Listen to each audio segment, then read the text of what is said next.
No dia 1º de setembro, abre uma janela de 30 dias. Dentro dela, a sua empresa decide como vai pagar o imposto durante todo o primeiro semestre de 2027. E tem um detalhe que quase ninguém está falando.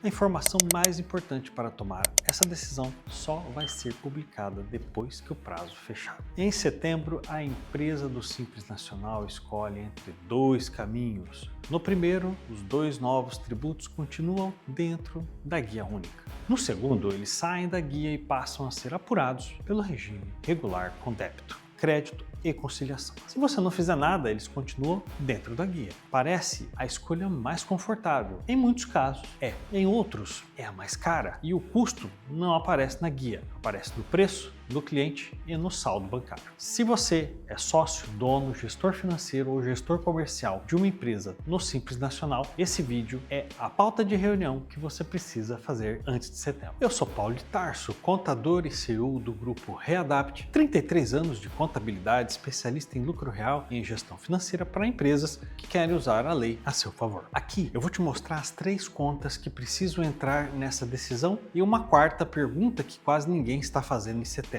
Roda a vinheta.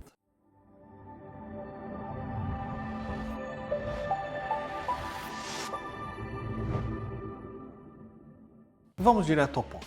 Se a sua análise termina no valor do imposto, a decisão ainda não está pronta. A primeira conta é tributária. Quanto você vai recolher e quais créditos vai conseguir usar em cada cenário. A segunda é comercial. Como essa escolha chega no preço, no cliente e na margem. E a terceira é financeira e operacional. Se o seu caixa, o seu sistema e a sua equipe aguentam a rotina que você escolheu. Essas 3 contas às vezes apontam para o mesmo lado e às vezes brigam entre si. E é essa briga que precisa ser resolvida antes de setembro e não depois. A base dessa decisão está em 2 leis complementares da reforma e nas resoluções do Comitê Gestor do Simples Nacional. E a lista completa fica na descrição. E aqui vai um aviso para quem já estudou o tema em abril. A regulamentação foi atualizada em agosto. No dia 10 de agosto, saíram novas resoluções que reescrevem boa parte do funcionamento do Simples a partir de 2027. Traduzindo tudo isso para a linguagem de reunião, são 2 caminhos. No primeiro, 2 tributos ficam dentro da guia única e você não precisa fazer nada. No segundo, a empresa continua no Simples para os demais tributos, mas apura esses 2 por fora no regime regular. A escolha vale para janeiro a junho de 2027 e é feita entre o primeiro e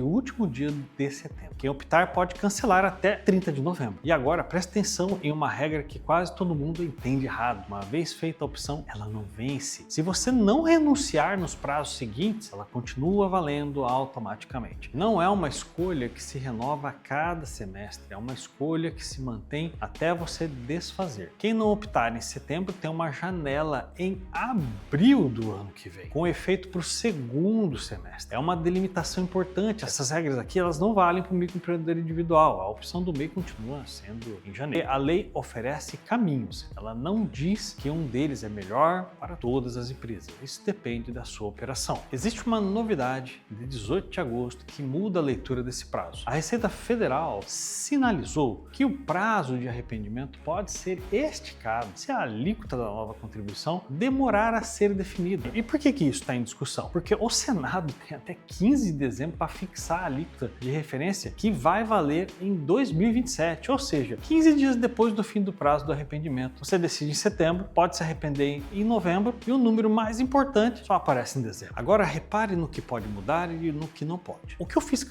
sinalizou que pode ser adiado é o prazo para desfazer a escolha. O prazo para fazer a escolha continua sendo setembro. E até esta gravação, nenhum ato foi publicado. Vou te dizer o que eu faço com os meus clientes. Eu planejo pela regra que está valendo hoje, que é 30 de novembro. Se o prazo esticar, você ganha tempo. Se não esticar, você não perde nada. A primeira conta pergunta quanto a sua empresa realmente vai recolher em cada cenário. E essa comparação não se faz aplicando uma alíquota genérica sobre o faturamento. Você precisa separar receita por atividade, por produto e por serviço. Precisa identificar tratamentos diferenciados gerenciados, mapear compras que geram crédito e verificar o regime dos seus fornecedores. No regime regular, a apuração considera o débito das vendas e o crédito das aquisições que se enquadram. Mas crédito em planilha não é crédito disponível. Ele depende da operação, do documento e das regras de apropriação. E existem dois pontos que a maior parte das simulações que estão circulando não está considerando. Ponto 1. Quem apura pelo regime regular tira esses dois tributos da receita bruta do Simples. Isso mexe na receita acumulada dos últimos 12 meses. É a receita acumulada e o que define a alíquota efetiva de todos os outros tributos que continuam dentro da guia.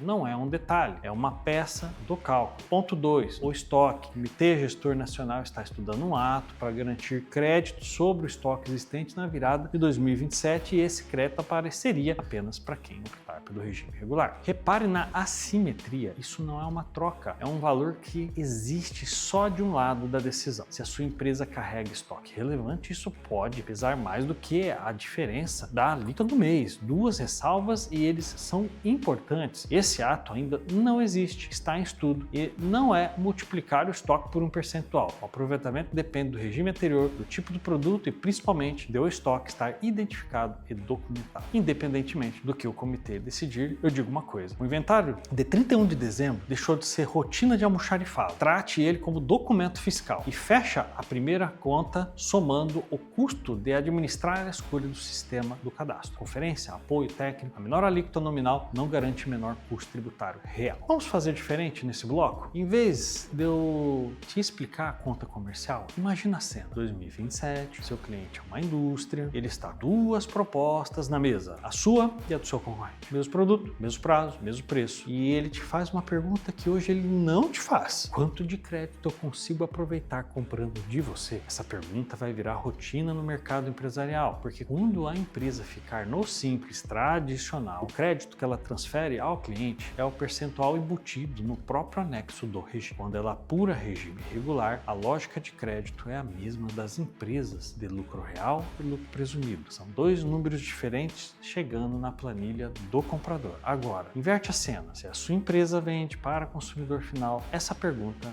não aparece. A pessoa física olha o preço final. Ela não tem apuração para aproveitar crédito nenhum. Então a segunda conta não pergunta o que é melhor. Ela pergunta quem compra de você, quanto do seu faturamento é empresarial e quanto é de consumidor final. Quais dos seus clientes estão no regime regular? Principalmente qual preço preserva a sua margem em cada um dos dois cenários, porque tem uma armadilha aqui. Uma escolha pode melhorar a posição da sua proposta e ao mesmo tempo exigir um preço maior para você manter a rentabilidade. A escolha precisa funcionar para quem vende e para quem compra. A terceira conta pergunta se você consegue executar a escolha sem apertar o caixa e sem perder o controle. E aqui tem uma notícia que muda o cenário. Split Payment. O Comitê Gestor do Imposto sobre Bens e Serviços confirmou em agosto que o mecanismo de pagamento dividido não vai estar pronto em janeiro de 2027, o Split Payment. Por que isso importa para o seu caixa? Porque o Split Payment ele separaria o imposto automaticamente no momento do recebimento. Sem ele funcionando plenamente, a lógica de recolher primeiro e conciliar depois continua com você. O dinheiro do imposto ainda passa pela sua conta. E dinheiro que passa pela conta é dinheiro que precisa estar lá no dia do vencimento. Vamos juntar as três contas em uma empresa fictícia com números redondos. Os valores são ilustrativos.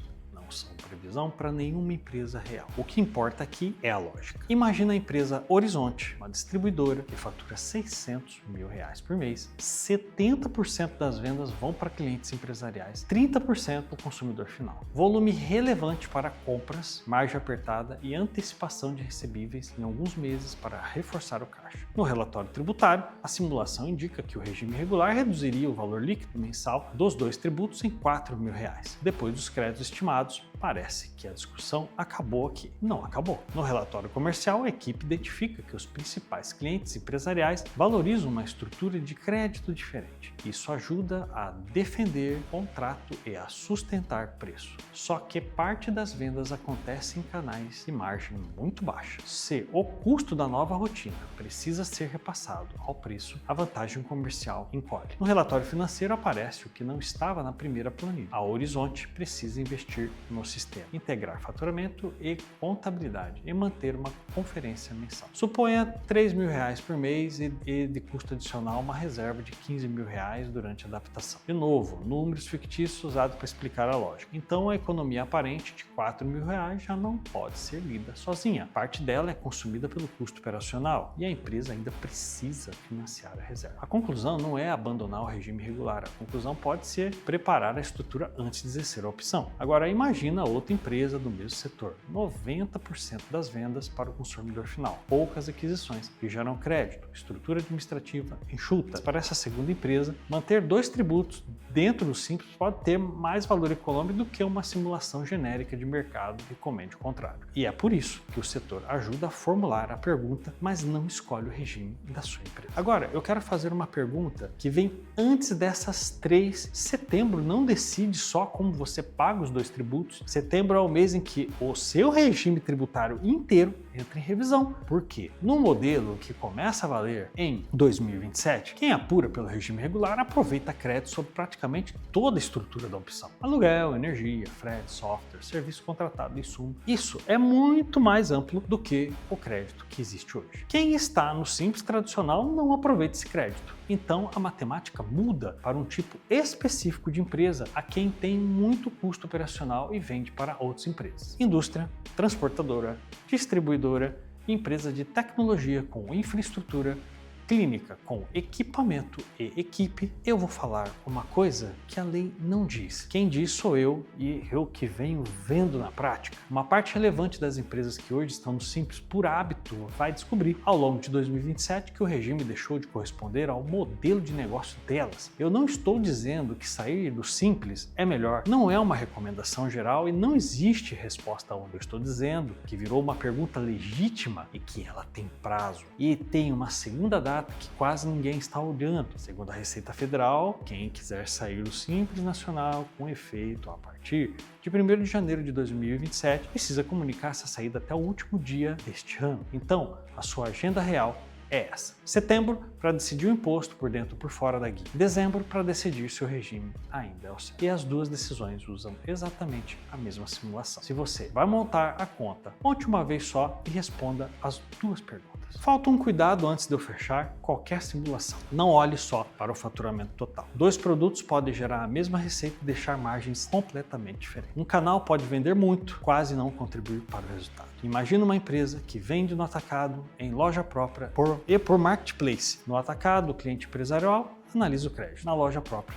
não. E no marketplace tem comissão, frete e antecipação comendo a margem que sobraria para absorver qualquer custo novo. Uma decisão pode parecer positiva na média e comprometer justamente a operação que já trabalha no limite. Média esconde, separação revela. Depois de colocar tudo isso na mesma mesa, você pode colocar a 4 conclusões, todas as 4 são legítimas. Primeira conclusão, manter os 2 tributos dentro do Simples, porque a simplicidade, o perfil dos seus clientes e a sua estrutura de custo tornam esse caminho mais adequado. Segunda, optar pelo regime regular porque os créditos, a cadeia e a margem sustentam a mudança. Terceira, reconhecer que o regime regular faz sentido, mas que a empresa ainda precisa preparar sistema, dado, equipe e caixa antes de executar. Quarta, perceber que a pergunta não é sobre guia, é sobre regime. A terceira conclusão não é indecisão, é diagnóstico, uma opção permitida pela lei que pode ser economicamente boa e operacionalmente prematura. Antes do checklist final, se esse conteúdo está te ajudando, se inscreve aí no canal e compartilha com o seu sócio, com o gestor financeiro ou com o gestor comercial. Essa decisão de setembro não é de uma pessoa só, é de uma reunião. Antes de encerrar a sua reunião de setembro, responda 10 perguntas com dados da sua empresa própria. Primeira, quanto você recolhe em cada cenário considerando débito e crédito e tratamentos aplicáveis? Segunda, quais créditos são realmente elegíveis e quais dependem de ajuste no documento? Terceira, quanto da sua receita vem de cliente empresarial e quanto vem de consumidor final? Quarta, como a escolha muda o custo líquido dos seus principais clientes clientes. Quinta, qual preço preserva a margem cada produto, serviço ou canal. Sexta, quanto custa adaptar sistema, cadastro, equipe e conferência. Sétima, quando o dinheiro entra e quando ele sai, caixa de 2027. Oitava, qual a reserva de capital de giro que você precisa durante essa transição. Nona, quem é o responsável por conferir o documento, crédito, pagamento e divergência todo mês. E a décima, o Simples Nacional ainda é o regime que corresponde à sua operação? Ou essa pergunta precisa ser respondida até dezembro? Se alguma dessas respostas está baseada em média de mercado, a sua decisão tem uma lacuna. O ideal é ter duas coisas na mesa: uma demonstração de resultado por produto, serviço, canal e uma projeção de caixa para cada setor. Vamos resumir? A menor guia pode ser a melhor escolha e também pode esconder perda de competitividade, custo operacional ou pressão no caixa. Ficar com os dois tributos dentro do Simples pode ser o caminho certo. Optar pelo regime regular também pode ser. O erro está em decidir olhando uma linha só da apuração. A pergunta final não é qual guia parece menor, é qual estrutura preserva melhor a margem, o cliente, o caixa e a empresa inteira. A Readapt faz essa análise comparativa de cenários, considerando carga tributária, crédito, perfil de clientes, margem por atividade ou canal, custo de adaptação e impacto no fluxo de caixa. E na mesma análise, a gente responde a pergunta do regime, que tem prazo em dezembro. Fazemos esse diagnóstico tributário sem custo para empresas que faturam acima de R$100 mil. O link está na descrição. O objetivo não é prometer que um regime é melhor, é construir uma decisão fundamentada nos números reais da sua empresa. Se este conteúdo te ajudou, compartilha com quem vai estar nessa reunião. Eu sou Paulo de Tarso, do Grupo Readapt, e adaptar e crescer sempre. Vamos juntos e um forte abraço.